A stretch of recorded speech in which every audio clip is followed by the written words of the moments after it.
Buenos días, saludos a toda la comunidad obrera, a toda la comunidad latina, trabajadores de todo el mundo que juntos movemos la economía global. Buenos días, señoras y señores, en este fin de semana, en este sábado 13 de mayo, 13 de septiembre, me devolví en el tiempo muchos meses para atrás.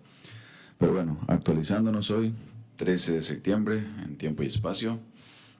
Ok, ahora sí vamos a presentar un resumen de la gira de la presidenta que está en la rendición de cuentas y está en Hidalgo, anduvo, ¿verdad? Pasó por Hidalgo, estuvo allá y vamos a escuchar, eso fue hace aproximadamente 12, 14 horas que hicieron la publicación en el día de ayer. Estuvieron por allá y vamos a escucharlas, nos está hablando de, entre otras cosas, el índice de pobreza, cómo ha disminuido. Y bueno, vamos a escucharlo ahorita ella. Primero que nada, acá tengo esta imagen de fondo, pues bueno, fue un triste juego en otro orden de ideas. La Vinotinto, una vez más, se ha quedado sin mundial. Y pongo acá la imagen del que yo pienso y considero fue el único jugador que valió la pena que fuera al mundial. El resto de la selección, lamentablemente, no lo merecía. Y así fue, no hicieron nada para llegar y poder ganarse ese cupo. Pero bueno, mis señoras y señores, vamos a lo que vinimos en este día. Hoy sábado 13 de septiembre. Vamos a ver cómo amanece el barril de petróleo en este día. Tenemos el Bren a 66,26. Tenemos, nos dice el encabezado por acá, precio del petróleo Bren baja a 66,25 y en la gráfica lo tenemos en 66,26. Dice acá el precio del petróleo WTI baja a 62,24 y en la gráfica lo tenemos en 62,28. Nos dice acá, está encabezado, el precio del petróleo hoy baja alrededor de un menos 2,2% por temores de exceso de oferta. ¿Ok? Nos dice por acá el crecimiento de la oferta de países no pertenecientes a la OPEP continúa en un ritmo sostenido. Con la producción de Estados Unidos, Brasil, Canadá, Guyana también está en la producción petrolera muy importante. Argentina alcanzando o acercándose a sus máximos históricos. Acá prontamente pues se desea, ¿verdad?, que se reactive la industria petrolera venezolana para que se junte a estos grandes productores de petróleo y así contribuir a la economía, pues tanto continental como nacional, la economía venezolana, y bueno, poder también competir acá con estos grandes productores de petróleo. Esperemos que prontamente se reactive la industria petrolera como debe ser. Refinerías, pozos petroleros, todo que se reactive. Y por supuesto que esto generaría muchos puestos de empleo, claro que sí. Bueno, entonces, señores, WTI 62,28, Brent 26,26. Ahora vámonos directamente a la cuenta de la presidenta Claudia y vamos a escuchar a la presidenta en la rendición de cuentas desde Hidalgo, señoras y señores.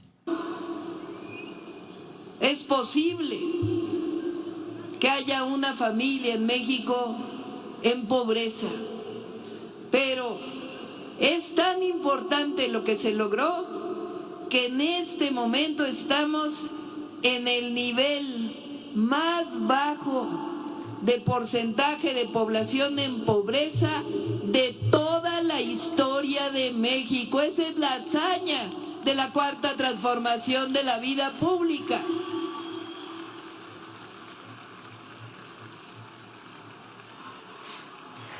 Y además disminuyeron las desigualdades. Es decir, no solamente salieron de la pobreza millones de mexicanos, sino que la diferencia entre los más ricos y los más pobres se redujo. Eso significa que hay más distribución de la riqueza. Llegamos a ser, si no el país, de los países más desiguales de todo el planeta. La diferencia entre los más ricos y los más pobres era tan grande que éramos el país más desigual de todo el mundo. Bueno, ahora se ha reducido la brecha, tanto que ahora somos el segundo país menos desigual del continente, solamente después de Canadá.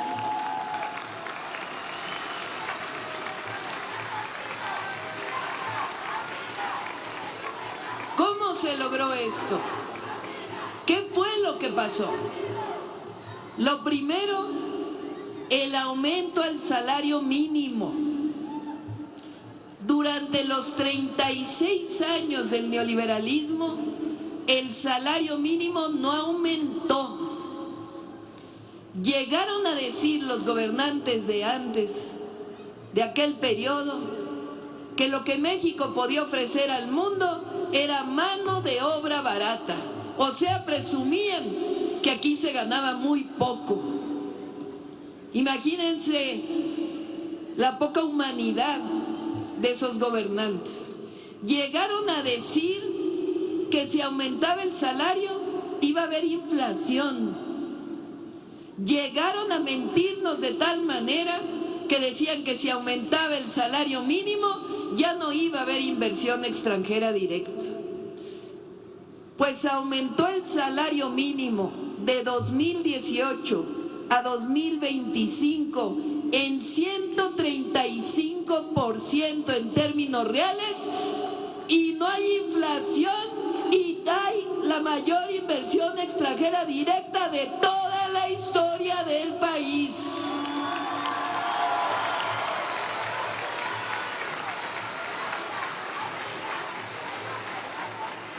Lo que pasa es que querían que unos cuantos se enriquecieran y que el pueblo siguiera viviendo en la pobreza.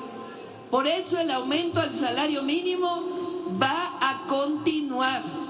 Me comprometí hoy, con un salario mínimo se compra 1.7 canastas básicas. Cuando termine el gobierno, si así lo decide el pueblo de México, en 2030, el salario mínimo va a alcanzar para 2.5 canastas básicas, es decir, va a seguir aumentando en términos reales cada año.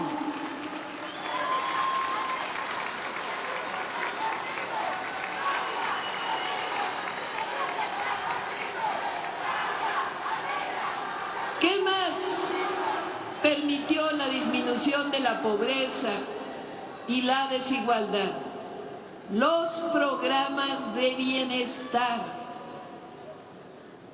la pensión adulto mayor, el apoyo a personas con discapacidad, las becas a los jóvenes de preparatoria, el apoyo al campo con producción para el bienestar, fertilizantes gratuitos, Sembrando Vida, que además, gracias a nuestros diputados y senadores, hoy son derechos constitucionales, no solo programas de bienestar.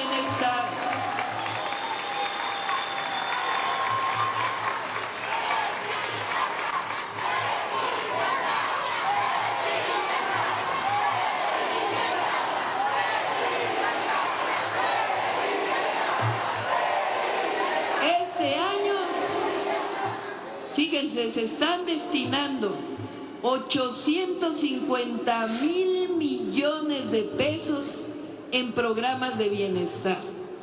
Y el próximo año vamos a llegar a 1 billón de pesos dedicados directo al pueblo de México en transferencias directas, sin ningún intermediario, a través del Banco de Bienestar.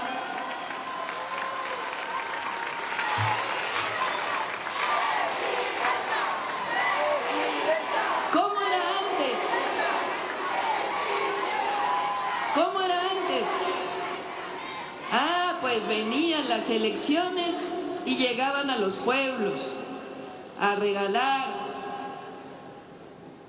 despensas, tarjetas. Pasaban las elecciones y se olvidaban del pueblo. Ahora, a alguien se le pregunta si es de algún partido político para recibir la pensión de adulto mayor. No, la reciben todas y todos. ¿A alguien se le pregunta por quién va a votar? No, porque es un derecho del pueblo de México tener la pensión para adulto mayor. Esa es la gran diferencia.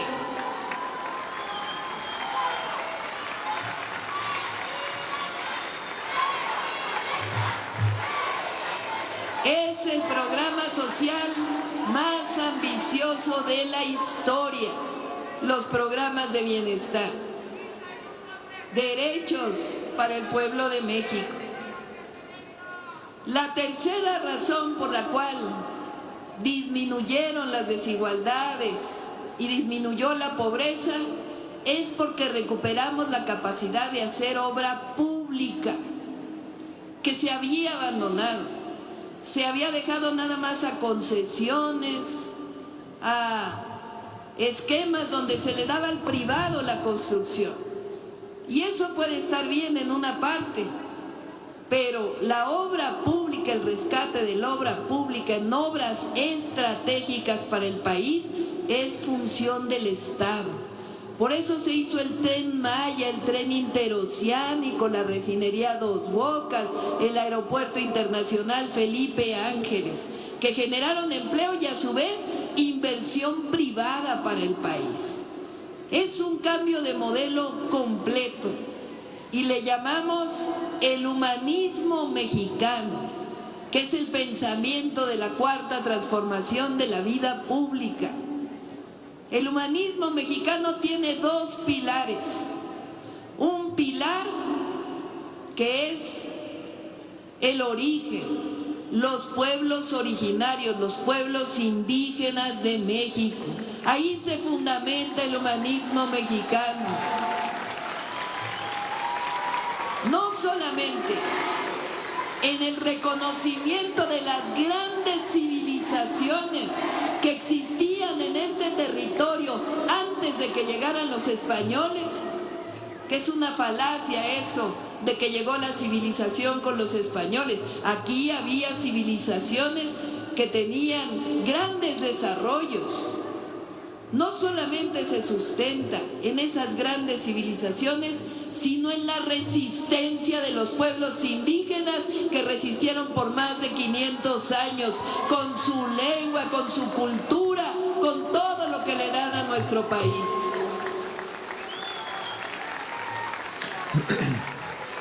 Sostenemos que la fraternidad que tenemos los mexicanos, las mexicanas, que el ayudarnos siempre, el que nuestras familias permanezcan unidas, el que aunque un hermano, hermana, familiar se vaya del otro lado, siempre tenga en su mente su pueblo, su familia, el que nosotros ayudemos siempre a las familias, al vecino, esa visión de fraternidad que es...